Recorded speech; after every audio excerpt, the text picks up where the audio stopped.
Escape of the seven के episode 16 में दिखाते हैं कि मिस्टर यांग अपने मोबाइल पर मैडम नो की कॉल्स देखता है और एक मैसेज देखता है जिसमें उसने लिखा होता है कि मैथ्यू के है और मुझे उससे बचा लो। दूसरी तरफ चेयरमैन और मिंदोयुक के टेस्ट रिजल्ट आ जाते हैं और हॉस्पिटल टीम ये डिक्लेयर करती है कि मिंदोयुक ही चेयरमैन का बायोलॉजिकल सन है और ये सुनकर सब शॉक में आ जाते हैं। फिर दिखाते हैं कि के आदमी उसे ढूंढने वहीं आए होते हैं जहां पर ब्लास्ट हुआ होता है और वो के को बचा लेते हैं। के कहता है कि मैडम नो की बॉडी के तो टुकड़े टुकड़े हो गए होंगे, उसे ढूंढना मुश्किल है। कहता है कि हन्ना को किसी भी तरह से ढूंढो और उसे ढूंढकर बाहर भेज दो। लेकिन दिखाते हैं कि मैडम नो जिंदा होती है लेकिन वो बहुत जख्मी हालत में होती है। वो किसी भी तरह से मिस्टर यांग की कॉल उठाती है और कहती है कि हन्ना के की बेटी है लेकिन मैं नहीं चाहती कि वो के की बेटी बन के रहे, उसे के से बचा लो और तुम्हारा हर चीज के लिए शुक्रिया। और ये कहते ही वो दम तोड़ देती है।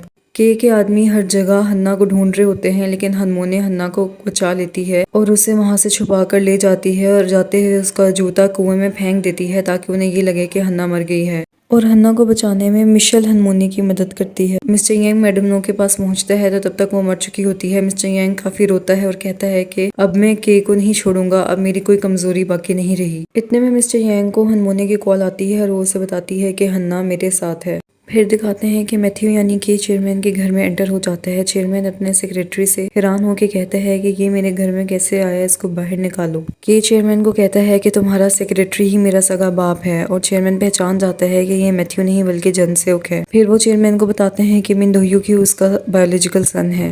ये सुनकर चेयरमैन की तबीयत खराब होने लगती है। वो के से कहता है कि तुमने आखिर ये सब क्यों किया। तो के कहता है कि जब से तुम्हें ये पता चला कि मैं तुम्हारा सगा बेटा नहीं हूँ तो तुमने मेरे साथ अपना रवैया बदल लिया और मुझसे बर्दाश्त नहीं हुआ और अब मुझे संक्शन ग्रुप चाहिए। चेयरमैन कहता है कि मैं तुम जैसे साइको को अपना संक्शन ग्रुप नहीं दूंगा। इतने में वहाँ दोयुक भी आ जाता है कि दोयुक को बता देता है कि चेयरमैन ही तुम्हारा सगा बाप है और वो दोयुक को गोली मारने लगता है कि चेयरमैन के पांव पकड़ लेता है और उसे कहता है कि तुम्हें जो चाहिए ले लो, संक्शन ग्रुप भी ले लो, लेकिन मेरे बेटे दोयुक को छोड़ दो। लेकिन के दोयुक की टांग में गोली मार देता है और उसे कहता है कि यहाँ पर जो भी हो रहा है वो सब ऑन एयर हो रहा है, लेकिन डीफेक टेक्नोलॉजी की मदद से ये दिखाया जा रहा है कि तुमने अपने बेटे की टांग में गोली मारी है। ये सब ऑन एयर हो रहा होता है और ये देखते ही पुलिस एक्टिव हो जाती है। फिर के दोयुक को जान से मारने वाला होता है कि चेयरमैन सामने आ जाता है और गोली चेयरमैन को लग जाती है। चेयरमैन दोयुक से कहता है कि यहाँ से भाग जाओ। दोयुक वहाँ से भाग जाता है। सेक्रेटरी चेयरमैन को हॉस्पिटल ले जाता है क्योंकि उन्हें अपने मकसद के लिए भी चेयरमैन की जरूरत होती है। हन्ना मैडम नो की डेड बॉडी देखकर काफी रोती है। हनमोने मिस्टर यांग पर गुस्सा करती है कि तुमने 5 साल पहले मुझसे झूठ बोला था कि मेरा बेबी मर गया है और उससे कहती है कि अब हन्ना का क्या होगा। तो मिस्टर यांग कहता है कि इसकी जिम्मेदारी मैं लूंगा। हनमोने उसे बताती है कि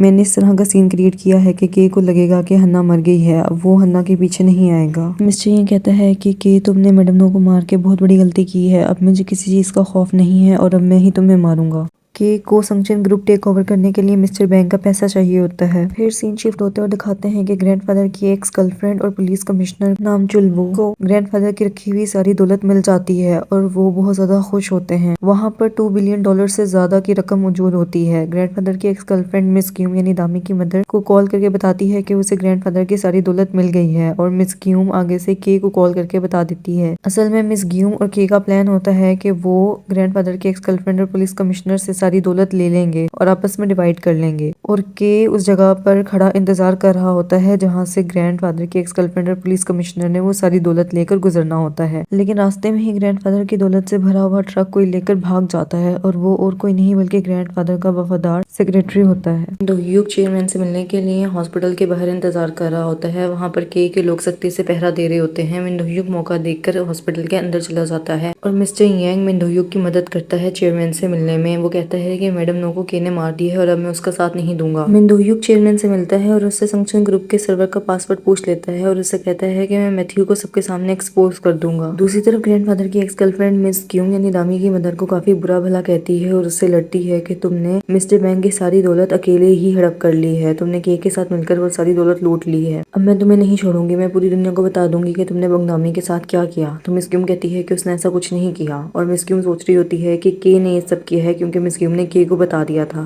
मिस्टर बैंक की दौलत के बारे में। दूसरी तरफ दोयुक ने के को एक्सपोज करने के लिए सारा सेटअप किया होता है। मिस ग्यूम के से मिलने जाती है और इतने में उस रूम में काफी लोग आ जाते हैं जिन्होंने मास्क पहना होता है और वो वहाँ पर बुकेज रख देते हैं। उन बुकेज में कैमरा लगे होते हैं। जब वो चले जाते हैं तो मिस ग्यूम के इसे कहती है कि तुमने मिस्टर बैंक की दौलत कहाँ पर छुपा के रखी है। मैं पागल थी कि मैंने तुम जैसे शख्स पर यकीन किया जिसने अपने ही बाप को मार दिया। मुझे सच सच बता दो कि मिस्टर बैंक की दौलत कहाँ है, वरना मैं सबको बता दूंगी कि तुम के हो। के उसे कहता है कि मैंने कोई दौलत नहीं ली और कहता है कि मुझसे ज्यादा सवाल जवाब करने और इस टोन में बात करने की जरूरत नहीं है, वरना मैं भी सबको बता दूंगा कि तुम अपनी ही बेटी बंगदामी के किलर के साथ मिली हुई हो। उनकी ये सारी बातें और वीडियो रिकॉर्ड हो रही होती है और ऑन एयर हो रही होती है। वो दोनों रूम से बाहर निकलते हैं तो वहाँ मीडिया और न्यूज रिपोर्टर का एक क्राउड इकट्ठा हुआ होता है और यहाँ एस्केप ऑफ द सेवन की एपिसोड 16 खत्म हो जाती है।